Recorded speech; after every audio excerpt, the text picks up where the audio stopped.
को कंप्लीट कर लिया था। आज हम चैप्टर नंबर 2 स्टार्ट करने जा रहे हैं। ठीक है, चैप्टर नंबर 2 जिसका नाम है vectors and equilibrium. Chapter number 2 start करेंगे। चैप्टर नंबर 2 जिसका नाम है वेक्टर्स एंड इक्विलिब्रियम। ठीक है बेटे, सबसे पहले आज इस चैप्टर को हम 2 पार्ट्स में डिवाइड करेंगे और ये एक दिन नहीं बल्कि ये 2 दिनों में हम इसको कंप्लीट करेंगे। इसका जो फर्स्ट पार्ट है उसके अंदर आज हम वेक्टर्स के बारे में पढ़ेंगे, रेक्टेंगुलर कंपोनेंट्स के बारे में पढ़ेंगे और इनसे रेलेवेंट कुछ क्वेश्चंस को देखेंगे। ठीक है, तो सबसे पहले बेटे आपको ये पता होना चाहिए व्हाट आर वेक्टर। वेक्टर वो होते हैं which have magnitude and direction, which are जिनकी कंप्लीट डिस्क्रिप्शन के लिए मैग्नीट्यूड और डायरेक्शन दोनों की जरूरत होती है। These are called vector quantities like velocity, acceleration, force, ये सारी की सारी वेक्टर क्वांटिटीज हैं। ठीक है, अब बेटे याद रखना इनकी रिप्रेजेंटेशन कैसे की जाती है। How you can represent a vector. If you want to represent a vector तो उसके 2 तरीके हैं। या तो आप उसको लाइट फेस से शो करें और ऊपर वेक्टर का साइन लगा दें, या फिर आप अगर ए वेक्टर है तो आप उसको बोल्ड कर दें। बोल्ड, 2 तरीके हैं आपके पास। ऐसा ना हो कि आप उसको बोल्ड भी कर दें और आप उसके ऊपर एरो भी लगा दें, ये गलत है। या तो लाइट फेस से शो करें, ऊपर एरो हेड लगा दें या बोल्ड कर दें, तो ये वेक्टर की रिप्रेजेंटेशन है। ये वेक्टर की सिंबॉलिक रिप्रेजेंटेशन है। सिंबॉलिकली अगर आपने ग्राफिकली किसी वेक्टर को रिप्रेजेंट करना है तो ग्राफिकली किसी वेक्टर को रिप्रेजेंट करने के लिए you need a arrow head. ये एरोग्राफिकल रिप्रेजेंटेशन है एक वेक्टर की।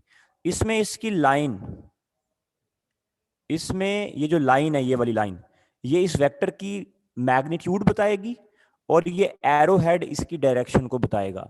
तो वेक्टर रिप्रेजेंटेशन के 2 तरीके हैं, number 1 symbolic, number 2 graphical representation. ठीक है बेटा, इसके बाद हमारे पास है, हमारी बुक का एक टॉपिक है जिसका नाम है rectangular coordinate system.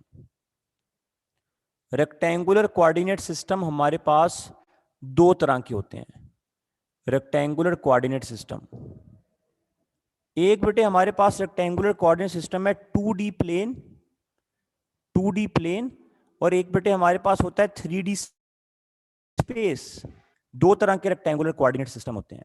2D plane में हमारे पास 2 कोऑर्डिनेट्स होते हैं, 2 कोऑर्डिनेट्स, या तो एक्स वाई या वाई जेड या एक्स जेड, 2 कोऑर्डिनेट्स होते हैं। 3D स्पेस में हमारे पास 2 नहीं बल्कि 3 कोऑर्डिनेट्स होते हैं। और इसको रेक्टेंगुलर कोऑर्डिनेट सिस्टम क्यों कहते हैं? क्योंकि ये दोनों कोऑर्डिनेट्स एक दूसरे के परपेंडिकुलर होते हैं। Those 2 coordinates which are mutually perpendicular to each other are called rectangular coordinate system. जिस तरह एक रेक्टेंगल की 2 साइडों में एंगल अगर आपको याद हो 90 डिग्री होता है, इसी तरह अगर मेरे पास ये एक्स वाई प्लेन है तो इसके अंदर एक एक्स एक्सिस है, एक वाई एक्सिस है। ये रेक्टेंगुलर कोऑर्डिनेट एक्सिस है। ठीक है, तो 2D स्पेस में हमारे पास 2 रेक्टेंगुलर कोऑर्डिनेट एक्सिस होते हैं, और जब अगर हमारे पास 3D स्पेस हो तो उसके अंदर हमारे पास 3 एक्सिस होते हैं, एक्स वाई एंड जेड। इसमें ये एक्स है और ये वाई है। इसमें ये वाला हमारे पास क्या है, this is X, this is Y, और ये जो स्पेस में ये जेड है, जो स्पेस में दिस इज जेड। अगर आप हमारी बुक को फॉलो करें तो हमारी बुक ने बेटे क्या किया हुआ है, अगर आप बुक को फॉलो करें तो बुक ने इसको पता कैसे बनाया हुआ है, ये देखें, हमारी बुक ने इसको यूं बनाया हुआ है ऐसे। हमारी बुक ने एक्स को इधर बनाया हुआ है, इधर वाई को बनाया हुआ है, और इधर हमारी बुक ने जेड को बनाया हुआ है। हमारी बुक ने कुछ इस तरह की कन्फिग्रेशन की हुई है आई थिंक, अगर बुक को अगर आप फॉलो करें। आप बोलेंगे सर बुक ने ऐसे क्यों बनाया हुआ है? स्टूडेंट ये देखें जरा, ये एक्स वाई जेड 3 एक्सिस हैं जो कि आपस में 90 डिग्री एंगल बना रहे हैं। मैं इनको जैसे मर्जी रोटेट करूं इनमें एंगल 90 डिग्री ही रहेगा। ठीक है, तो लाजमी नहीं है कि एक्स अलोंग हॉरिजॉन्टल हो, एक्स स्पेस में भी आ सकता है और जेड वाई की जगह भी ले सकता है। अब यहां पर एक पॉइंट आपने याद रखना है, अगर हमारे पास 2 डायमेंशनल एक्सिस में एक वेक्टर है तो उस वेक्टर की एंगल को बताने के लिए हम एंगल हमेशा लेंगे एंटी क्लॉकवाइज से, एंगल हमेशा लेंगे पॉजिटिव एक्स एक्सिस से एंटी क्लॉकवाइज डायरेक्शन में, दैट इज कॉल्ड थीटा। अगर कोई वेक्टर एक्स वाई प्लेन में है तो एंगल हमेशा लिया जाएगा, एंगल की कन्वेंशन याद रखनी है, angle is always taken with the positive x axis in anti clockwise direction. Angle हमेशा पॉजिटिव एक्स एक्सिस के साथ एंटी क्लॉकवाइज डायरेक्शन के अंदर लिया जाएगा, ठीक है।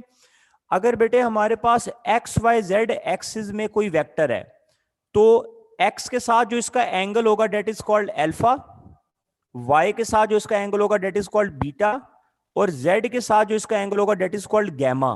तो बेटे मैं आपको बताना पता क्या चाह रहा हूं, मैं आपको बताना ही चाह रहा हूं कि 2D प्लेन में वन एंगल इज रिक्वायर्ड, एक एंगल चाहिए होता है बस 2D प्लेन में। लेकिन 3D स्पेस में अगर आप देखें तो कितने एंगल हैं, अल्फा बीटा और गैमा, 3 एंगल आर रिक्वायर्ड, ठीक है। 2D प्लेन में 2 कोऑर्डिनेट हैं, 3D स्पेस में 3 कोऑर्डिनेट्स हैं। ये कुछ बेसिक पॉइंट्स हैं जो कि आप लोगों ने याद रखने हैं, ठीक है। जो मेन टॉपिक्स हैं हम डायरेक्ट उनकी तरफ चलते हैं बेटे। हमारे पास अगर आप देखें तो सबसे पहला टॉपिक जो आपने याद रखना है वो है हमारे पास addition of vectors, addition of vectors. बेटे जब आप दो वेक्टर्स को ऐड करते हैं तो दो वेक्टर्स को ऐड करने के लिए हमारे पास एक रूल है which is called head to tail rule, HTTR, head to tail rule. Head to tail rule ये कहता है कि the head of first vector join with the tail of the last vector. जब मैं किसी भी फर्स्ट वेक्टर की head को लास्ट वेक्टर की टेल से मिलाऊंगा तो हमारे पास एक न्यू वेक्टर बनेगा that is called resultant vector. आप सबको पता है, अब आप सेकंड ईयर के स्टूडेंट्स हैं, व्हाट इज रिजल्टेंट वेक्टर। दो वेक्टर को हेड टू टेल रूल से जब आप ज्वाइन करेंगे तो एक नया वेक्टर आएगा that is called resultant vector, ठीक है। मैं एक फिगर बनाता हूं आपके सामने आपको समझाने के लिए। ये वाला वेक्टर ए है और ये वाला वेक्टर बी है। मैंने वेक्टर ए के हेड को वेक्टर बी की टेल से मिला दिया, तो बेटे जो ये वाला वेक्टर बनेगा this is called what, this is called resultant vector which is equal to A plus B. अच्छा, अगर बेटे मैं बी को ए में ऐड करता तो पहले मैं बी ड्रॉ करता और मैं बी के हेड को किससे मिलाता, ए की टेल से, ए की टेल से। तो बेटे this is called what, this is अब ये वाला जो रिजल्टेंट होता है this is called B plus A. तो बेटे हमारी बुक में ये प्रूव है कि वेक्टर एडिशन कॉम्यूटेटिव लॉ को ओबे करता है। आप ए प्लस बी को ऐड करें या बी प्लस ए को ऐड करें, रिजल्टेंट सेम रहेगा आपका, ये आप चेक कर सकते हैं, ठीक है। तो मैं यहां पर आपसे एंगल यहां पर आपसे पूछ सकता हूं कि ए प्लस बी, ये देखें ए प्लस बी और B plus A, what is the angle between A plus B and B plus A. तो आप देख सकते हैं ए प्लस बी में और बी प्लस ए दोनों की डायरेक्शन एक है, तो इनमें एंगल 0 डिग्री है, ठीक है। अब बेटे यहां पर एक सवाल है जो मैं आपसे पूछना चाहता हूं। रिजल्टेंट निकालने के लिए हमारे पास एक इक्वेशन है जिसको आपने याद रखना है, A square plus B square plus 2ab cos theta. आप बोलेंगे सर ये इक्वेशन कहां से आ रही है, ये इक्वेशन कहां से आई। इसका प्रूफ आपकी बुक में नहीं है, लेकिन ये इक्वेशन आपको आनी चाहिए। इसके रेलिवेंट बहुत सारे ऐसे सवाल हैं जो कि आपसे पूछे जाएंगे। रिजल्टेंट का मैग्नीट्यूड, ए का मैग्नीट्यूड, बी का मैग्नीट्यूड, और ये थीटा क्या है, थीटा मैं यहां पे लिख रहा हूं, थीटा बल्कि यहां पे लिखता हूं, theta is the angle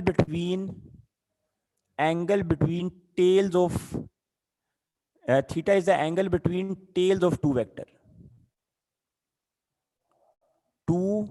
vectors, tails of two vector.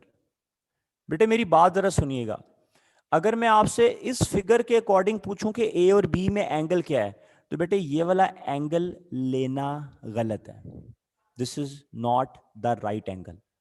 Angle ये जो इस फॉर्मूले में ये थीटा एंगल है ना, ये थीटा एंगल बेटे कौन सा एंगल है, this theta angle is the,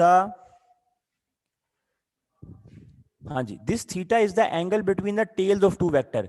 और वो एंगल कौन सा बेटे, जब मैं इस ए को एक्सटेंड करूंगा ना, व्हेन आई एक्सटेंड दिस ए, तो जब मैं ए को एक्सटेंड करूंगा तो ए और बी में जो ये वाला एंगल है this is called theta, this is the angle theta. तो आपने याद रखना ये वाला थीटा एंगल या तो दो वेक्टर की हेड्स में लिया जाता है या ये एंगल दो वेक्टर की टेल्स में लिया जाता है। पहली बात जो आपने याद रखनी है, ये एंगल हेड और टेल के दरमियान एंगल नहीं है, अंडरस्टैंड। अच्छा, दूसरी बात बेटे जो आपने याद रखनी है, इस फॉर्मूले से रेलिवेंट हमारे पास कुछ रिजल्ट्स हैं। बेटे जब मैं आपसे कहूंगा वेक्टर ए, पहला रिजल्ट, जब मैं आपसे कहूंगा वेक्टर ए वेक्टर बी के पैरेलल है, तो आप बोलेंगे सर एंगल 0 डिग्री होगा, और बेटे जब मैं थीटा की जगह 0 डिग्री लिखूंगा तो cos 0 किसके इक्वल आएगा बताएं? 1। जब मैं थीटा की जगह 0 लिखूंगा तो cos 0 क्या आएगा? 1। तो यहां पर क्या आ जाएगा? a square plus B square plus 2ab।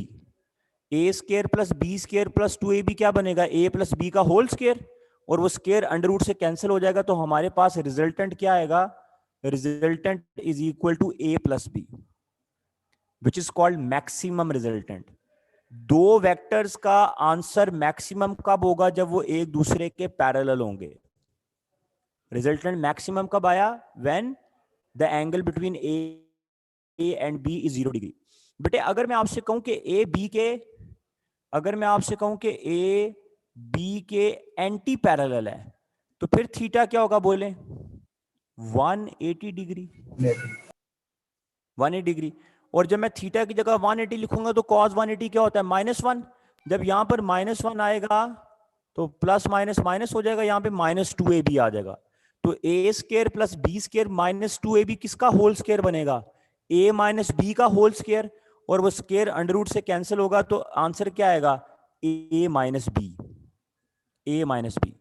तो बेटे अगर दो वेक्टर आपस में पैरेलल हैं तो उनका रिजल्टेंट ऐड होगा, अगर दो वेक्टर आपस में एंटी पैरेलल हैं तो उनका रिजल्टेंट दोनों को माइनस करने से आएगा। बेटे अगर मैं आपसे कहता हूं कि दो वेक्टर्स एक दूसरे के परपेंडिकुलर हैं, परपेंडिकुलर, ए बी के परपेंडिकुलर है, बेटे फिर थीटा हमारे पास क्या होगा? बोले 90 डिग्री। Theta is 90 degree. अगर थीटा हमारे पास 90 डिग्री होगा स्टूडेंट, तो हमारे पास रिजल्टेंट किसके इक्वल आएगा? cos 90 0, 0 मल्टीप्लाई बाय दिस 0, तो हमारे पास आंसर आ जाएगा A square plus B square, A square plus B square. So dear student, these are the formulas which you have to remember कि पैरेलल वेक्टर होंगे तो रिजल्टेंट क्या होगा, एंटी पैरेलल होंगे तो रिजल्टेंट क्या होगा, परपेंडिकुलर होंगे तो रिजल्टेंट क्या होगा। मैं आपसे एक सवाल करता हूं, जरा मुझे बताएं। अगर F1, एक सवाल है आपसे, अगर F1 3 न्यूटन है और F2 4 न्यूटन है, तो बताएं इनका रिजल्टेंट क्या हो सकता है? इनका रिजल्टेंट क्या हो सकता है? Alpha option 7 Newton. जी बेटे, बेटे रिजल्टेंट वेक्टर, रिजल्टेंट वेक्टर, दो वेक्टर्स को ऐड करने से एक तीसरा वेक्टर बनेगा ना, this third vector is called resultant vector. जिस तरह 2 और 3 को ऐड करने से 5 आता है, 5 रिजल्ट है, तो दो वेक्टर को ऐड करने से एक तीसरा वेक्टर आता है, that is called resultant vector. Okay, हाँ जी। अगर एक फोर्स 3 न्यूटन है और दूसरी 4 न्यूटन है, तो इनका रिजल्टेंट क्या होगा? अल्फा ऑप्शन है 7 न्यूटन, बीटा ऑप्शन है आपके पास 1 न्यूटन, और चार्ली ऑप्शन है आपके पास 5 न्यूटन, डेल्टा ऑप्शन है आपके पास ऑल ऑफ दीज। बताएं। All of these. 7 Newton. 7 Newton. All All of these. 5 Newton. All of these, all of these is the right option. आप बोलेंगे सर वो कैसे? स्टूडेंट देखें, अगर दोनों वेक्टर 3 और 4 आपस में पैरेलल होंगे तो इनका आंसर क्या होगा? a प्लस बी, 3 प्लस 4 क्या आएगा? 7, अल्फा आ सकता है। अगर ये दोनों एंटी पैरेलल होंगे तो 4 minus 3 a minus B, answer 1 भी हो सकता है, 1 भी हो सकता है। और अगर ये दोनों परपेंडिकुलर होंगे, 3 का स्क्वायर प्लस 4 का स्क्वायर और इसका अंडर रूट, तो आंसर आप चेक कीजिएगा 5 आएगा। हाँ, अगर वो कहता कि फोर्स F1 और F2 दोनों पैरेलल हैं, तो फिर आप आंसर सिर्फ अल्फा बोलते हैं। अगर वो कहता फोर्स F1 और F2 एंटी पैरेलल हैं, तो आप आंसर 1 बोलते। अगर वो कहता फोर्स F1 और F2 परपेंडिकुलर हैं, तो आप F3 का स्क्वायर प्लस 4 का स्क्वायर, तो आंसर फिर आप आंसर चार्ली बोलते। लेकिन उसने ये नहीं बोला कि ये पैरेलल है, एंटी पैरेलल है या परपेंडिकुलर, उसने बोला कि एक फोर्स ये और एक फोर्स ये, तो इनका रिजल्टेंट क्या हो सकता है? तो बेटे इसमें राइट ऑप्शन क्या होगी? Delta, all of these. Sir ये 1 की बजाय -1 नहीं आएगा? बेटे -1 सर लिख a लेना, माइनस बी करेंगे तो कोई मसला नहीं, आप इसकी जगह -1 लिख लें, उसमें कोई मसला नहीं है। लेकिन यूजुअली रिजल्टेंट निकालते वक्त, रिजल्टेंट का मतलब है मैग्नीट्यूड, मैग्नीट्यूड निकालते वक्त हम बड़ी चीज को छोटी चीज से माइनस कर सकते हैं, ठीक है? तो आप -1 लिख लें, उसमें कोई मसला नहीं है। अच्छा जी, तो स्टूडेंट ये कंसेप्ट जो मैंने आपको बताया, ये पॉइंट आप याद रखने, या आपने भूलना नहीं है। एक सवाल मैं आपसे यहां से पूछता हूं Two vectors A and B have magnitude 10 Newton and 6 Newton. दो वेक्टर्स हैं हमारे पास, two vectors has magnitude 10 Newton and 6 Newton. दो वेक्टर हैं, एक का मैग्नीट्यूड 10 न्यूटन है और एक का मैग्नीट्यूड 6 न्यूटन है. हैव पॉसिबल रिजल्टेंट, इनका रिजल्टेंट क्या हो सकता है? Have possible resultant. Alpha option हमारे पास है, that is 18 newton. Beta option 2 newton और सी ऑप्शन है हमारे पास 12 न्यूटन. और बेटे डेल्टा है हमारे पास नॉट पॉसिबल. ए. हाँ जी. Two vectors have magnitude 10 newton and 6 newton. देखिए बेटे, शाबाश, वेरी गुड. देखें, अगर मैं दोनों को ऐड करूं तो इनका मैक्सिमम आंसर क्या आएगा? 10 + 6 का 18. मैक्सिमम रिजल्टेंट 18 है. अगर मैं 10 को 6 से माइनस करूं तो आंसर क्या आएगा? 4. मतलब आंसर 18 से बड़ा नहीं हो सकता. सॉरी, 10 और 6 को ऐड करो 16 सर 16 होगा. हाँ जी सॉरी 10 और 6 को ऐड करें 16 आएगा. मतलब हमारा आंसर 16 से बड़ा नहीं हो सकता. 16 इज अ मैक्सिमम आंसर. और हमारा आंसर 4 से छोटा नहीं हो सकता. तो 2 4 से छोटा है और 18 16 से बड़ा है. तो इन दोनों के दरमियान आंसर हो सकता है. देखिए, मैंने बोला है कि मैक्सिमम आंसर A + B है, मिनिमम A - B है. आंसर A + B से बड़ा नहीं हो सकता, A - B से छोटा नहीं हो सकता, इनके दरमियान हो सकता है. तो यहां पे राइट ऑप्शन आपके पास क्या आएगी बताएं? 12 न्यूटन. तो जब भी कोई ऐसा सवाल आए, आपने दोनों वेक्टर्स को ऐड करना है. दोनों वेक्टर को ऐड किया तो 16 आया, लेकिन ये 18 है और 18 16 से बड़ा है, तो 18 पॉसिबल नहीं है. फिर 10 को 6 से माइनस किया तो 4 आया. मिनिमम आंसर 4 होना चाहिए. 4 से छोटा नहीं हो सकता. 2 4 से छोटा है तो 2 भी नहीं हो सकता. लेकिन दोनों के दरमियान आंसर हो सकता है. तो यहां पर मैं आपको एक लाइन लिखवाता हूं. इस लाइन को लिखिएगा, रिजल्टेंट इज ग्रेटर देन और इक्वल टू रिजल्टेंट मिनिमम. ठीक है. और रिजल्टेंट मैक्सिमम, ये देखें, ये कंडीशन है हमारे पास. मिनिमम से छोटा आंसर एग्जिस्ट नहीं कर सकता और मैक्सिमम से बड़ा आंसर एग्जिस्ट नहीं कर सकता. ठीक है. तो ये जो पॉइंट बेटे मैंने आपको बताए हैं, ये पॉइंट्स, मैं इस पे टाइम क्यों लगा रहा हूं? ये टाइम इसलिए लगा रहा हूं कि यहां से क्वेश्चन ई कैट में और नस्ट में वेक्टर्स के सवाल जब बनते हैं तो वो यहां से क्वेश्चन लाजमी बनाते हैं. ठीक है. इस तरह बेटे मैं आपसे एक क्वेश्चन ये भी कर सकता हूं, जरा सुनिएगा. मैं आपसे कहता हूं मेरे पास दो वेक्टर्स हैं. एक वेक्टर है मेरे पास 10 न्यूटन और दूसरा वेक्टर है मेरे पास 6 न्यूटन.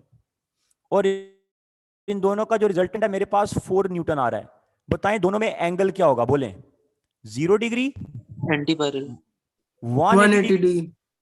चार्ली ऑप्शन है हमारे पास 90 डिग्री और डेल्टा ऑप्शन है नॉन ऑफ दीज. हाँ जी. अब जरा देखिए, आपने टेक्निक सीख ली, अब आप जुबानी आंसर कर पा रहे हैं. 10 और 6 का आंसर जब मैंने लिखा 4, तो आप समझ गए 10 - 6 इज इक्वल टू 4. और 10 - 6 तभी करना है अगर दो वेक्टर एंटी पैरेलल हो. तो बेटे ये जो मैंने आपको टेक्निक बताई है, ये टेक्निक आप लोगों ने, हाँ जी, तो ये वाली बेटे जो मैंने आपको टेक्निक बताई है, ये वाली टेक्निक आप लोगों ने याद रखनी है, इसको भूलना नहीं है. अच्छा, हमारी बुक में एक एग्जाम्पल है और आपकी बुक में एक शॉर्ट क्वेश्चन भी है. मैं आपसे पूछता हूं, आपने मुझे बच्चों वो एंगल बताना है. मैं ये वाली साइड मिटाने लगा हूं, किसी ने इसका स्क्रीनशॉट लेना तो ले लें जल्दी से.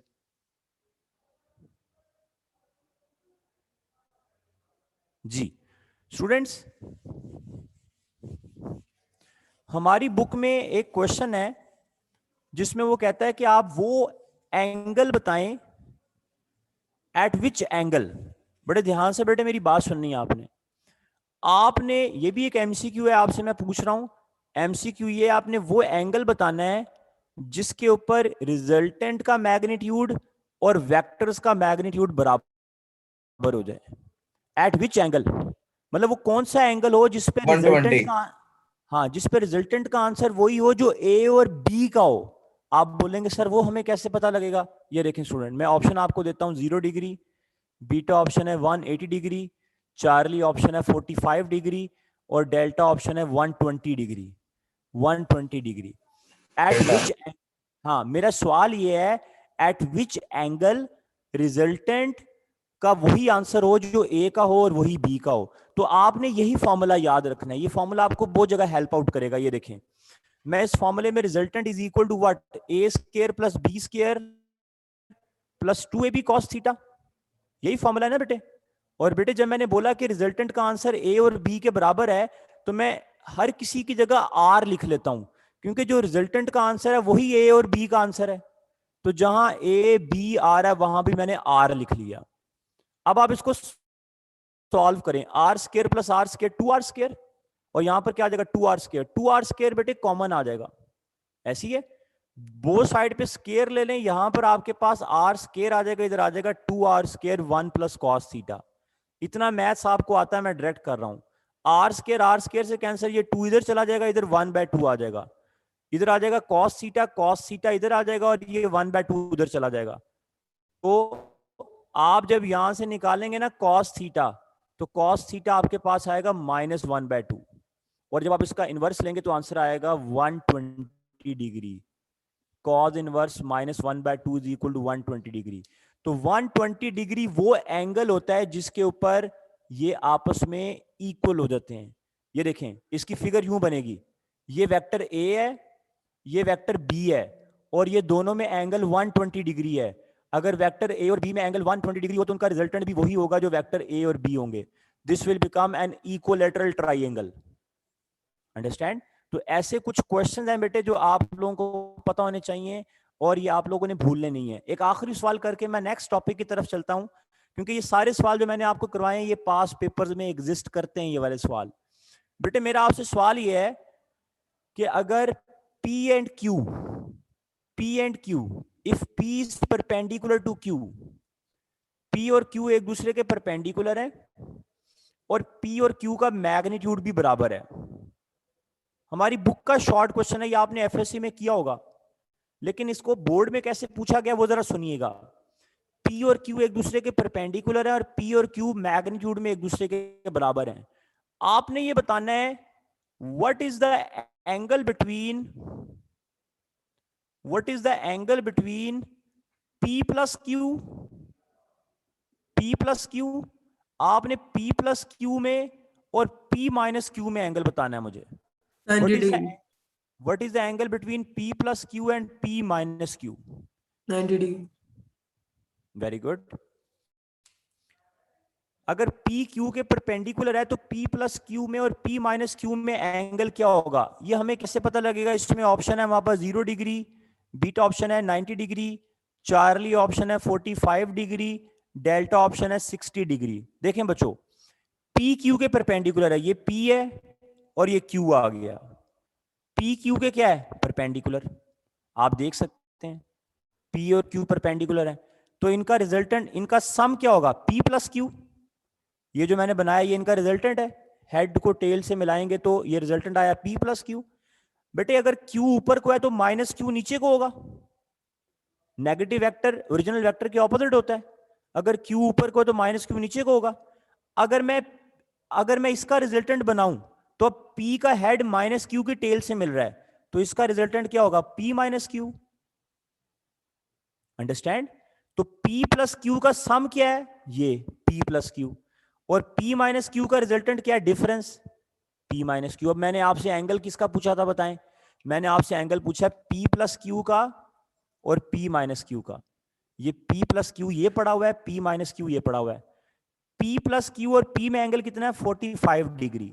आप बोलेंगे सर आपको कैसे पता लगा? स्टूडेंट मेरी बात याद रखिएगा, जब भी दो वेक्टर्स आपस में इक्वल मैग्नीट्यूड के होंगे और परपेंडिकुलर होंगे तो उनमें तो एंगल 90 होगा, लेकिन जो रिजल्टेंट एंगल बनाएगा ना वेक्टर के साथ वो 45 डिग्री होगा।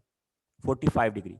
तो P प्लस Q का भी P से एंगल 45 डिग्री, और ये वाला एंगल भी क्या होगा? This is also 45 degree. ये वाला एंगल भी 45 डिग्री होगा। तो बेटे दोनों में टोटल एंगल कितना बनेगा बोलें? 45 प्लस 45 90 डिग्री। ठीक है। तो यहाँ पे राइट ऑप्शन हमारे पास क्या आ जाएगी, बीटा। ये आपकी बुक का शॉर्ट क्वेश्चन है, आप एफएससी में आप लोगों ने किया होगा।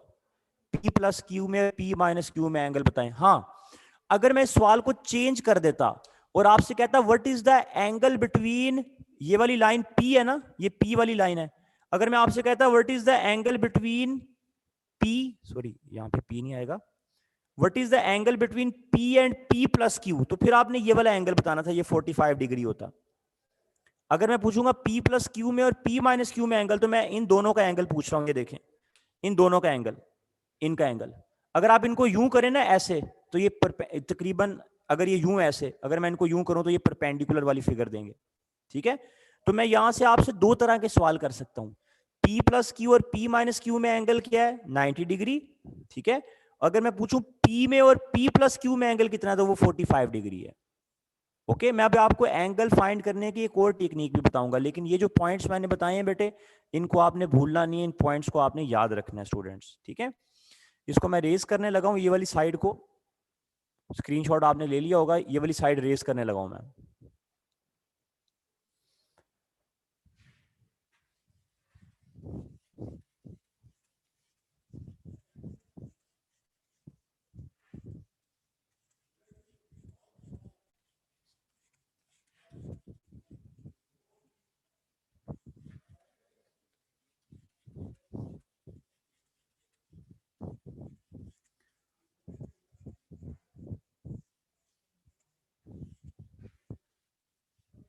हाँ जी स्टूडेंट, इसके बाद हमारे पास जो नेक्स्ट टॉपिक हम लोगों ने करना है, आपको ना वेक्टर की टाइप्स एक दफा पढ़ लीजिएगा। मतलब वेक्टर की टाइप्स के इक्वल वेक्टर्स क्या होते हैं, नल वेक्टर क्या होते हैं, इनमें से एमसीक्यूज कम आते हैं, लेकिन ये आपको पता होनी चाहिए। बस ये एक टर्म मैं आपको बताता चलूं, आपकी बुक में एक टॉपिक है जिसका नाम है multiplication of vector. Multiplication of vector, बेटे मल्टीप्लीकेशन ऑफ वेक्टर क्या होता है बच्चों? वेक्टर मल्टीप्लिकेशन का मतलब होता है आपने दो वेक्टर्स को मल्टीप्लाई करना है। इसके लिए हमारे पास पहला रूल है, अगर कोई भी क्वांटिटी एक पॉजिटिव नंबर से मल्टीप्लाई हो, जिस तरह एक वेक्टर है, मैं उसको एक पॉजिटिव नंबर से मल्टीप्लाई करता हूं, तो जब मैं एक वेक्टर को पॉजिटिव नंबर से मल्टीप्लाई करूंगा तो बेटे डायरेक्शन सेम रहेगी। डायरेक्शन क्या रहेगी? सेम। और मैग्नीट्यूड क्या होगा? मैग्नीट्यूड मे और मे नॉट चेंज। मैग्नीट्यूड मे और मे नॉट चेंज। आप बोलेंगे जब सर 1 से क्यों? मल्टीप्लाई करेंगे। मे नॉट, हाँ जी, अगर आप एक वेक्टर को 1 से मल्टीप्लाई करेंगे तो मैग्नीट्यूड सेम रहेगा, और मैग्नीट्यूड बढ़ भी सकता है, कम भी हो सकता है। अगर n 0.5 है, ये देखिए ना, एक वेक्टर a है, एक वेक्टर a है, जब मैंने इस वेक्टर a को 2 से मल्टीप्लाई किया तो उसका मैग्नीट्यूड डबल हो गया। ये बात तो याद रखनी है, पॉजिटिव नंबर से मल्टीप्लाई करने से कभी डायरेक्शन चेंज नहीं होती, डायरेक्शन सेम रहेगी। अगर मैं इसी वेक्टर को 0.5 से मल्टीप्लाई करूं, 0.5 से, तो ये वेक्टर कम हो जाएगा। तो मैंने लिखा है मैग्नीट्यूड अगर 1 से मल्टीप्लाई करूं तो मैग्नीट्यूड सेम रहेगा, अगर 1 से बड़े डिजिट से करूं है तो वो पॉजिटिव ही, तो मैग्नीट्यूड बढ़ जाएगा। अगर 1 से छोटे डिजिट से करूं वो भी पॉजिटिव है तो मैग्नीट्यूड कम हो जाएगा। तो मैग्नीट्यूड रिमेन सेम, और मे नॉट चेंज का मतलब है इंक्रीज भी हो सकती है और डिक्रीज भी हो सकती है। तो जब आप एक पॉजिटिव नंबर से मल्टीप्लाई करेंगे तो डायरेक्शन सेम रहेगी वेक्टर की, लेकिन उसका मैग्नीट्यूड चेंज हो भी सकता है और नहीं भी हो सकता। हाँ जी, सेकंड रूल है, सर ये अगर सर्कल मैं, में क्या लिखे? कहां पर बेटे? ये वाला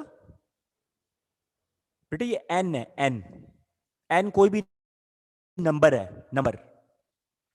अगर बेटे एक वेक्टर को मैं नेगेटिव नंबर से मल्टीप्लाई करूं, माइनस से मल्टीप्लाई करूं, तो बेटे जब आप एक वेक्टर को नेगेटिव नंबर से मल्टीप्लाई करेंगे, अब क्या होगा?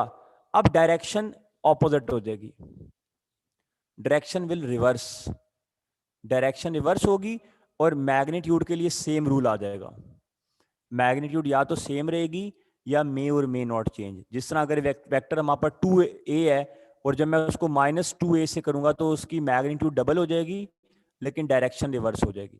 तो आप लोगों को पता है नेगेटिव वेक्टर क्या होता है? Negative vector is opposite to the original vector, और एक वेक्टर में और इसके नेगेटिव वेक्टर में एंगल 180 डिग्री होता है। ये पॉइंट्स आप लोगों ने याद रखने हैं बच्चों, ठीक है। इसी तरह स्टूडेंट हमारे पास एक आखिरी रूल है, अगर मैं एक स्केलर क्वांटिटी को वेक्टर क्वांटिटी से मल्टीप्लाई करूं, इसमें ये n और ये n दोनों क्या है, ये पॉजिटिव और नेगेटिव नंबर्स हैं, नंबर्स। अगर मैं एक स्केलर क्वांटिटी को वेक्टर क्वांटिटी से मल्टीप्लाई करूं तो हमारे पास एक नई क्वांटिटी आएगी which is also a vector quantity, momentum. अगर मैस एक स्केलर है और एक्सेलरेशन एक वेक्टर है, इन दोनों को मल्टीप्लाई करें तो नई क्वांटिटी आएगी फोर्स, जो कि एक वेक्टर क्वांटिटी है। तो आपने याद रखना है कि नंबर्स को अगर कहे कि आपको एक पॉजिटिव नंबर को वेक्टर से मल्टीप्लाई किया तो फिर नई क्वांटिटी नहीं बनेगी, क्वांटिटी वही रहेगी, सिर्फ डायरेक्शन और ये इस पे फर्क पड़ेगा। लेकिन अगर एक स्केलर क्वांटिटी को वेक्टर क्वांटिटी से मल्टीप्लाई करें तो फिर एक नई क्वांटिटी बनेगी। अब इसमें जो मोमेंटम की डायरेक्शन होगी वही होगी जो वेलोसिटी की होगी, इसमें जो फोर्स की डायरेक्शन है वही होगी जो एक्सेलरेशन की होगी। ठीक है बच्चों, इसके बाद हमारे पास टॉपिक है यूनिट वेक्टर। यूनिट वेक्टर क्या होते हैं? What are unit vectors? बेटे यूनिट वेक्टर वो होते हैं जिनका मैग्नीट्यूड 1 होता है। Those vector have magnitude is equal to 1, जिनका मैग्नीट्यूड क्या होता है? 1, and it is used to specify they are used to specify direction, और वो किसी भी वेक्टर की डायरेक्शन बताते हैं। अपना उनका मैग्नीट्यूड क्या होता है? 1, तभी इनको बोलते हैं यूनिट वेक्टर। ठीक है, एक वेक्टर के पास दो चीजें हैं, मैग्नीट्यूड और डायरेक्शन। एक वेक्टर के पास दो चीजें हैं, मैग्नीट्यूड और डायरेक्शन। जो वेक्टर की डायरेक्शन है वो यूनिट वेक्टर होता है। तो अगर आपने किसी भी वेक्टर का यूनिट वेक्टर निकालना है तो उसका फॉर्मूला क्या है? Vector over its magnitude. Okay, अच्छा अब यहां से बेटे सवाल किस तरह आएगा आपको जरा सुनिएगा। मैं आपसे बड़ा सिंपल क्वेश्चन करने वाला हूं। मैं आपसे कहता हूं आपने ये बताना है which of the following is a unit vector. आपने ये बताना है which of the following is a unit vector. आपके पास अल्फा ऑप्शन है cos theta I plus sine theta J. ये आई और जे क्या है? एक्स एक्सिस का यूनिट वेक्टर आई कैप होता है, वाई एक्सिस का यूनिट वेक्टर जे कैप होता है, जेड एक्सिस का यूनिट वेक्टर के कैप होता है, आई जे के। ठीक है, अल्फा ऑप्शन ये है। बीटा ऑप्शन आपके पास क्या है? बीटा ऑप्शन में आपको देता हूं, beta option is I plus J plus के, आई प्लस जे प्लस के। ठीक है, दिस इज बीटा ऑप्शन। ठीक है, और चार्ली ऑप्शन है आपके पास आई प्लस के, और डेल्टा ऑप्शन है आपके पास none of these. Alpha. Which of the following is a unit vector? अब आपको कैसे पता लगा कि अल्फा वाला यूनिट वेक्टर है? वो आपको ऐसे पता लगा अगर आप इसका मैग्नीट्यूड, हाँ अगर आप इसका मैग्नीट्यूड लें, ये देखें, अगर आप इसका मैग्नीट्यूड लें cos थीटा का स्क्वायर प्लस साइन थीटा का स्क्वायर, तो बेटे cos square theta plus sine square theta 1 होता है, तो इसका मैग्नीट्यूड 1 आ रहा है। अगर आप इसका मैग्नीट्यूड लें बीटा वाले का, तो आई से पहले 1 का स्क्वायर, जे से पहले भी 1 का स्क्वायर और के से पहले भी 1 का स्क्वायर, इसका आंसर आएगा आपका √3। तो √3 1 के इक्वल नहीं है। अगर आप इस सी वाले का मैग्नीट्यूड लेंगे आई प्लस के का, 1 का स्क्वायर प्लस 1 का स्क्वायर, तो इसका आंसर आएगा √2, ये भी 1 के इक्वल नहीं है। तो अगर किसी भी वेक्टर का मैग्नीट्यूड 1 आता हो तो वो यूनिट वेक्टर होता है। ठीक है, तो इस तरह का सवाल भी आपने याद रखना है। जिस तरह ये एक वेक्टर है मेरे पास 1/√3 आई माइनस 1/√3 जे माइनस 1/√3 के, आप जरा इसका मैग्नीट्यूड निकालें, आपको 1 मिलेगा, तो ये यूनिट वेक्टर है। तो यूनिट वेक्टर की निशानी ये है कि अगर किसी भी वेक्टर का मैग्नीट्यूड निकालने से उसका आंसर 1 आता है तो वो यूनिट वेक्टर है। ठीक है, ये पॉइंट भी बच्चों आप लोगों ने याद रखना है। ओके बच्चों, इसके बाद हमारे पास एक इंपॉर्टेंट टॉपिक है जिसकी तरफ मैं आपको लेके जा रहा हूं, जिसका नाम है rectangular components of a vector. Rectangular components of a vector. ठीक है, एक वेक्टर के रेक्टेंगुलर कंपोनेंट्स क्या होते हैं? Those two components of the vector which are mutually perpendicular to each other are called rectangular components of a vector. Vector के वो दो कंपोनेंट्स जो एक दूसरे के साथ 90 डिग्री का एंगल बनाते हैं, इनको बोलते हैं रेक्टेंगुलर कंपोनेंट्स। ठीक है बेटे, शेडो तो नहीं पड़ रहा यहाँ पर, मुझे बताएं, मैं उस तरफ लिख लेता हूँ। No, थोड़ा sir, थोड़ा सही है। पढ़ रहा है। ठीक है, अच्छा जी स्टूडेंट देखें, मेरे पास एक एक्स वाई प्लेन है, इस एक्स वाई प्लेन में एक वेक्टर है ए, ये एक वेक्टर है ए। आप मुझे बताएं एक्स वाई प्लेन में, ये एक्स एक्सिस है, ये वाई एक्सिस है, एक्स वाई प्लेन में कन्वेंशनली एंगल कहां से लिया जाता है? पहली बात मेरी ये बताएं, angle is always taken with the positive x axis in anti-clockwise direction. This is the angle theta. अब मैं आपसे कहता हूं इस वेक्टर के कंपोनेंट्स बनाएं, कंपोनेंट्स। तो थीटा के सामने क्या होगा? थीटा के सामने हमेशा वेक्टर का जो कंपोनेंट होगा that is called A sine theta, और ये वाला वाई एक्सिस आ रहा है तो मैं इसको बोलूंगा A Y is equal to A sine theta. और याद रखना बेटे आपने, थीटा और 90, जिस साइड पर थीटा और 90 दोनों होंगे वो साइड हमेशा बेस होती है। थीटा के सामने हमेशा परपेंडिकुलर, थीटा और 90 वाली साइड पे बेस होती है। और ये एक्स कंपोनेंट बन रहा है, और वेक्टर का एक्स कंपोनेंट निकालने का फॉर्मूला है ए कॉस थीटा। ए कॉस थीटा, थीटा के सामने हमेशा ए साइन थीटा होगा, थीटा और 90 के साथ हमेशा ए कॉस थीटा होगा। तो वेक्टर का वाई कंपोनेंट कैसे निकालते हैं? ए साइन थीटा से। और वेक्टर का एक्स कंपोनेंट कैसे निकालते हैं? ए कॉस थीटा से। अच्छा बच्चों, अब अगर मैं सवाल चेंज करने लगा हूं, जरा सुनिएगा। अगर मैं आपसे कहूं कि आपने एंगल ये वाला नहीं लेना, बल्कि आपने एंगल ये वाला लेना है वाई के साथ, और इस एंगल को मैं बोलता हूं एल्फा, एल्फा, तो अब इस एल्फा के सामने क्या होगा? एल्फा के सामने ये होगा। Now this is called A sine alpha, A sine alpha. और इस एल्फा और 90 ये है, this is called A cos alpha, A cos A cos alpha. तो आपने फिगर में देखना है कि एंगल कन्वेंशनली तो एंगल एक्स के साथ लिया जाता है, समटाइम वो आपसे कहेगा angle is taken with Y axis. तो एल्फा वाई एक्सिस वाले के साथ एंगल है, तो एल्फा के सामने हमेशा परपेंडिकुलर होगा साइन, जिस तरह थीटा के सामने ए साइन थीटा था, यहां पे अल्फा के सामने साइन अल्फा आ गया। अब जो हमारा एक्स कंपोनेंट है वो किसके इक्वल है? जो हमारा एक्स कंपोनेंट है वो किसके इक्वल है? अब ये तो एक्स वाली लाइन है, अब हमारा एक्स कंपोनेंट ए साइन अल्फा के इक्वल है, और हमारा वाई कंपोनेंट किसके इक्वल है? ए कॉस अल्फा के इक्वल है। तो मैंने यहां पर आपको 4 बातें समझाई हैं। आई थिंक आप मैथ्स के स्टूडेंट है, वेक्टर आपके लिए मुश्किल नहीं है। थीटा के कॉरेस्पॉन्डिंग देखेंगे तो एक्स और वाई का आंसर कुछ हो रहेगा, अल्फा के अकॉर्डिंग देखेंगे तो एक्स और वाई कंपोनेंट का आंसर कुछ हो रहेगा। मैं अभी आपको इसके एमसीक्यूज भी कराता हूं, पहले मुझे बात कंप्लीट कर लेने दें, ठीक है? अच्छा बेटे, इसी के साथ साथ मैं आपसे क्वेश्चन करता हूं, अगर आपने ए एक्स और ए वाई तो निकाल लिया, अगर आपने किसी भी वेक्टर की मैग्नीट्यूड बतानी है तो उसका फॉर्मूला क्या होगा? रेक्टेंगुलर कंपोनेंट्स हो, ए एक्स स्क्वायर प्लस ए वाई स्क्वायर। और अगर आपने एंगल फाइंड करना है तो एंगल कैसे फाइंड किया जाएगा? tan inverse A Y over A X, Y component over X component, ठीक है? इस तरीके से आप एंगल भी फाइंड कर सकते हैं। सर ये अब बच्चों जरा ध्यान से, ए वाई जी, जी। Is equal to A cos alpha जो लिखा है सर, कॉस के साथ ए एक्स नहीं है ना? नहीं बेटे, कॉस के साथ ए एक्स नहीं आना यहां सर पर। नहीं, अगर आप ए देखें, वाई वाला, ए वाई जो हाँ लिखा बेटे देखें, अल्फा और 90 के साथ कॉस वाला होगा, लेकिन ये ए कॉस अल्फा, लेकिन ये एक्सिस कौन सा बन रहा है? वाई एक्सिस, तो ये बेसिकली ए वाई है। Yes sir. यही तो मैंने थैंक यू आपको सर। बात समझाई है। ये लाजमी नहीं है कि कॉस जिसके साथ होगा वो एक्स ही होगा, दिस इज नॉट कंपल्सरी। यही बात तो मैंने Yes, आपको समझाई है इस लेक्चर में, ठीक है?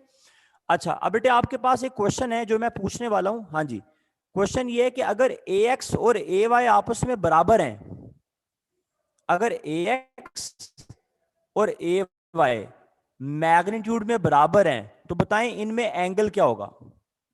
What is the, if ax and ay are equal to this, then what is this 45. angle? हाँ जी, 45. अगर ax और 45 बराबर हैं तो हमारे पास थीटा की वैल्यू आएगी 45 डिग्री। आप बोलेंगे सर वो कैसे पता लगा? मैं ये देखें, जो ए वाई की वैल्यू है वही ए एक्स की वैल्यू, ये आपस में कैंसिल हो जाएंगे। tan इनवर्स 1 क्या होता है? tan इनवर्स 1 आएगा 45 डिग्री। अब बच्चों मेरी बात जरा सुनिएगा, जो मैं आपसे बात, यहाँ पे हम 3 एमसीक्यू करने वाले हैं, 3, एक में 3 एमसीक्यू करेंगे। अगर मैं आपसे कहूं angle is greater than 45 degree, अब कौन बड़ा होगा और कौन छोटा होगा? 45 डिग्री पे तो ax और ay बराबर है ना। अगर एंगल 45 डिग्री होगा तो जितना ay की लेंथ होगी उतनी ax की लेंथ होगी। If angle is greater than 45 degree, अगर एंगल 45 से बड़ा होगा, यस सर। हाँ जी, अब 45 से बड़ा एंगल का मतलब पता क्या है? ये देखें, अब एंगल y की तरफ होगा, क्योंकि एंगल 45 से बड़ा होगा तो y की तरफ मुड़ेगा ना एंगल, ठीक है। जी सर। अगर नहीं एंगल सर नजर नहीं आ रहा। इधर नजर नहीं आ रहा, जी जी बेटे, मैं ना वहां पे इसको आ लिख रहा रहा हूं। सर। ये वाला आप रेज कर लें, ये वाला आप इसको स्क्रीनशॉट ले लें, मैं इसको रेज करने लगा हूं। ओके, मिटा दूं बेटे? जी सर। Yes sir.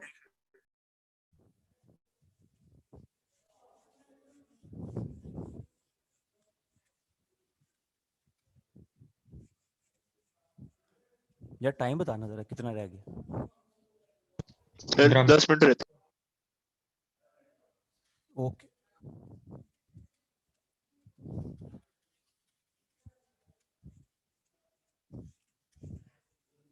अच्छा जी, तो बेटे मैं आपसे पूछ रहा था, if angle is greater than 45 एक मिनट डिग्री, ये लिखना है। अगर, हाँ जी हाँ जी लिख ली, ये नहीं मिटा रहा बेटे। इफ एंगल इज 45, अगर एंगल 45 डिग्री से बड़ा होगा, ये देखें, तो वेक्टर y की, मतलब एंगल ये 45 से बड़ा है, अगर एंगल 45 से बड़ा होगा तो y कंपोनेंट लेंथ में ज्यादा होगा और x कंपोनेंट छोटा होगा। आप देख सकते हैं, जितना एंगल 45 से बड़ा होगा तो y कंपोनेंट बड़ा होगा, x छोटा होगा। तो if angle is greater than 45 then ay greater than ax, and if angle is less than 45, अब बताएं, अगर एंगल 45 से सर छोटा होगा, ax is greater then ay। हाँ जी, अब ax ay से बड़ा होगा, तो अगर एंगल 45 हो तो दोनों मैग्नीट्यूड में बराबर होंगे। अगर एंगल 45 से ग्रेटर हो तो क्या होगा, अगर एंगल 45 से लेस हो तो क्या होगा? जल्दी से क्वेश्चन लिखिएगा, मैं स्टेटमेंट बोल रहा हूं, जल्दी से लिखिएगा, शाबाश। A vector has magnitude of 12, a vector has magnitude of 12 when, pass paper का क्वेश्चन है, when its tail is at origin, when its tail is at origin, it lies between positive x-axis and negative y-axis. It lies between positive x-axis and negative y-axis, and makes an angle of 30 degree, and makes an angle of 30 degree with positive x-axis. It lies between positive x-axis and negative y-axis and makes an angle of 30 degree with positive x-axis. Its y component is alpha option 6, beta option -6, Charlie option 12, 6 delta option 9. Its y component is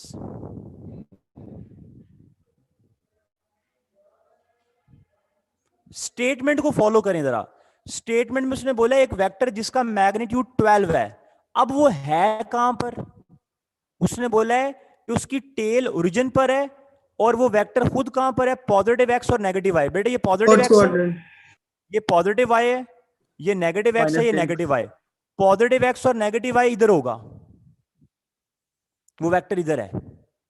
okay, I think आप जिस level पे हैं आपको ये quadrants का तो पता होगा, पॉजिटिव नेगेटिव कहां पर होते हैं। अब मैंने बोला है कि वेक्टर का मैग्नीट्यूड 12 है और ये एंगल कितना बना रहा है? 30 degree with positive x axis. आपने इसका कौन सा कंपोनेंट बताना है? Y component. तो थीटा के सामने क्या होगा? Y component A Y is equal to A sine theta. तो ए की जगह क्या आ जाएगा? 12 और साइन 30। साइन 30 बेटे क्या होता है? 1/2। तो आंसर आएगा 6। लेकिन ये ए वाई Yes, किसके 6. अंदर है? ये ए वाई नेगेटिव वाई एक्सिस में नहीं है। ये जो ए वाई मैंने बनाया है ये जी नेगेटिव सर वाई -6 एक्सिस में हो आ रहा जाएगा। है। तो आंसर -6 है, नॉट 6। Answer is -6। तो ऐसे क्वेश्चन Yes, sir. आपको आते हैं। अगर आप इन क्वेश्चन में थ्योरी को फॉलो करेंगे तो आप ये क्वेश्चंस कर लेंगे। बेटे हमारी बुक में ना रेक्टेंगुलर कंपोनेंट जैसा एक टॉपिक है जिसका नाम है vector addition by rectangular component, जिसको आपने एफएससी में लॉन्ग में किया होगा। Vector addition by rectangular components, अगर आपको याद हो, vector addition by rectangular component में आपने रिजल्टेंट निकाला होगा, resultant is equal to R X square plus R Y square, आपको याद होगा R X square plus R Y square. ये पूरा लॉन्ग क्वेश्चन है आपका, जिसमें आपने आर एक्स फाइंड किया था ए x plus B x.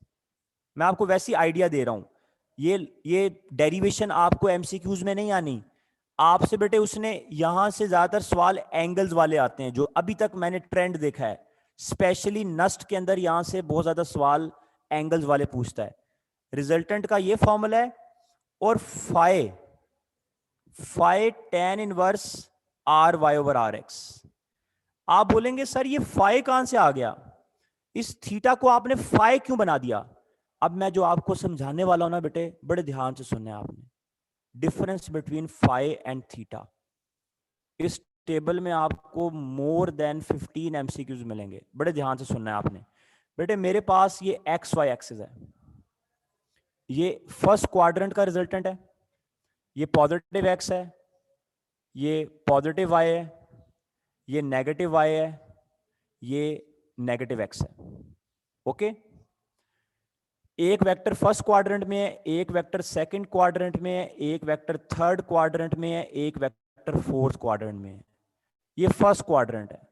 First quadrant में एक्स और वाई दोनों पॉजिटिव है, सेकंड में एक्स, ये सेकंड है, ये फर्स्ट है, सेकंड में एक्स नेगेटिव और वाई पॉजिटिव है, थर्ड में दोनों नेगेटिव है, थर्ड में दोनों नेगेटिव है, फोर्थ में एक्स पॉजिटिव और वाई नेगेटिव। पहले तो आपको बेटे ये सिंपल बात पता होनी चाहिए, ठीक है। सेम साइंस वाले एक्सिस कौन से हैं? फर्स्ट और थर्ड। ऑपोजिट साइंस वाले एक्सिस कौन से हैं? सेकंड एंड फोर्थ, ठीक है। Now what is phi? Phi क्या होता है?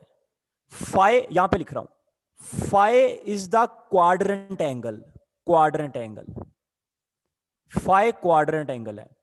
क्वाड्रेंट एंगल को हमेशा नियरेस्ट एक्स एक्सिस के साथ लिया जाता है। क्वाड्रेंट एंगल के लिए पॉजिटिव एक्स एक्सिस की कंडीशन नहीं है। पॉजिटिव एक्स एक्सिस की कंडीशन किसके साथ है? थीटा के साथ। थीटा में और फाई में फर्क है, ये थीटा कुछ और चीज है, फाई कुछ और है। Phi is the quadrant angle which is taken with the nearest x axis. इस वेक्टर का नियरेस्ट एक्स एक्सिस ये है, इस वेक्टर का नियरेस्ट एक्स एक्सिस ये है, इसके लिए पॉजिटिव या नेगेटिव की कंडीशन नहीं है। इस वेक्टर का नियरेस्ट एक्स एक्सिस ये वाला है, ये वाला एंगल फाई है। इस वेक्टर का नियरेस्ट एक्स एक्सिस ये वाला है। So phi is the quadrant angle which is always taken with the nearest x axis, whether the axis is positive or negative, no condition. But now what is theta? Theta is called conventional angle.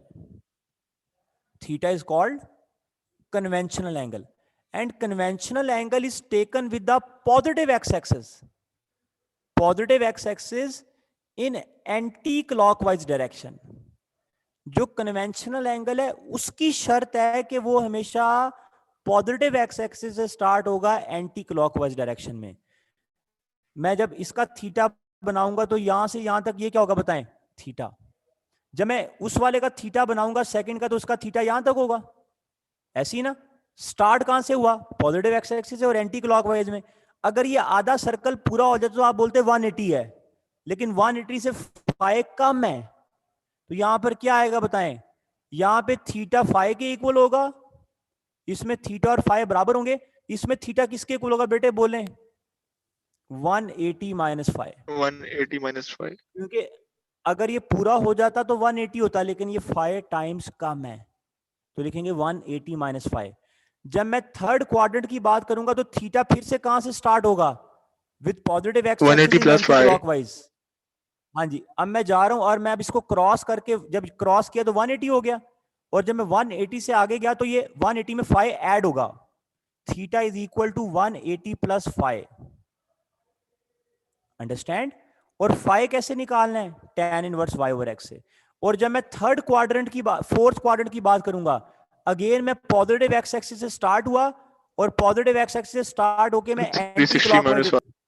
अब मैं पूरा circle कर लेता तो मैं 360 था, लेकिन मेरा सर्कल इधर आके रुक गया। अब थीटा क्या होगा बताएं? 360 minus 5, 360 minus 5। So there is a difference between phi and theta. जल्दी से क्वेश्चन लिखिएगा, फिर मैंने आपको एक और ट्रिक बताना है इसमें। हाँ जी, क्वेश्चन है बेटे आपके पास, ए इज इक्वल टू, हाँ जी बेटे बस इसको कंप्लीट कर रहे हैं। A is equal to -3i -3j, A is equal to -3i -3j। आपने इसका थीटा बताना है मुझे, इसका कन्वेंशनल एंगल बताना है। अल्फा ऑप्शन है 45 डिग्री, बीटा ऑप्शन है आपके पास 135 डिग्री, और चार्ली ऑप्शन है आपके पास 225 डिग्री, और डेल्टा ऑप्शन है आपके पास 315 डिग्री। 315 डिग्री। आप इसको जुबानी, आप इसको, अब आप इसको जुबानी भी बता सकते थे। जुबानी कैसे बता सकते थे? माइनस माइनस, नेगेटिव नेगेटिव, तो एंगल 180 से 270 के दरमियान होगा। ये देखें 0 डिग्री, 90 डिग्री, 180 डिग्री, 270, और यहां पे पूरा आके क्या हो जाएगा 360। अच्छा, अब जब मैंने कहा दोनों नेगेटिव हैं, तो दोनों नेगेटिव हैं तो आप ये वाला फॉर्मूला लगाएंगे 180 प्लस 5। और फाइ कैसे निकालेंगे? Phi tan inverse y over x। y कितना है 3, x भी कितना है 3। एंगल निकालते वक्त साइन को छोड़ दिया करें, तो 3/3 क्या आएगा 1, tan इनवर्स 1 क्या होगा 45, तो 180 प्लस 45 क्या होगा 225 डिग्री। अंडरस्टैंड? तो इस तरह के क्वेश्चन बेटे आपने इसमें याद रखने हैं। पहले साइन से ये जज करना है कि हमने फॉर्मूला कौन सा लगाना है, और फिर फाइ निकाल के थीटा निकालना। आखिरी बात मैं जल्दी से कंप्लीट करूंगा। अगर मैं आपसे कहता, जरा सुनिएगा, अगर मैं आपसे कहता कि एक वेक्टर है किसी भी एक्सिस में और आप उसका एंगल निकालें with respect to y axis, जब मैं देखें कन्वेंशनल तो पॉजिटिव एक्स एक्सिस के साथ है, अगर मैं कह दूं ना angle with respect to y axis, ये मैं मिटाने लगा हूं, जरा जल्दी से इसको लिखिएगा, बस 2 पॉइंट्स लिखने हैं मैंने। हाँ जी बेटे, जब मैं बोलूंगा ना angle with respect to y axis, ये देखिए जब मैं लूंगा theta with respect to y axis, तो बेटे फर्स्ट क्वाड्रेंट में थीटा होगा 90 माइनस 5, सेकेंड क्वाड्रेंट में थीटा होगा 90 प्लस 5, थर्ड क्वाड्रेंट में थीटा होगा 270 माइनस 5, और फोर्थ क्वाड्रेंट में थीटा होगा 270 प्लस 5। ये वाले एंगल्स कब यूज करने हैं? अगर मैं आपसे कहूं एंगल इज टेकन, देखे ना 90 और 270 किसके एंगल हैं? वाई के एंगल हैं, वाई के। 0 और 180 और 360 किसके एंगल थे? एक्स के एंगल से। समझ आ रही मेरी बात? अगर मैं आपसे कहूंगा कि बताएं एक वेक्टर यहां पर है तो उसका एंगल वाई एक्सिस के साथ क्या होगा, तो अगर ये थीटा है तो ये क्या होगा 90 माइनस थीटा। अंडरस्टैंड? तो y के साथ अगर एंगल्स पूछ जाएं तो फिर आपने इस कंडीशन को फॉलो करना है। अगर x के साथ पूछ जाए तो फिर जो आपकी बुक वाली कंडीशन है उसको फॉलो करना है आपने। ये दोनों बातें याद। स्क्रीनशॉट लेना। हाँ जी ले लें बेटे जल्दी से।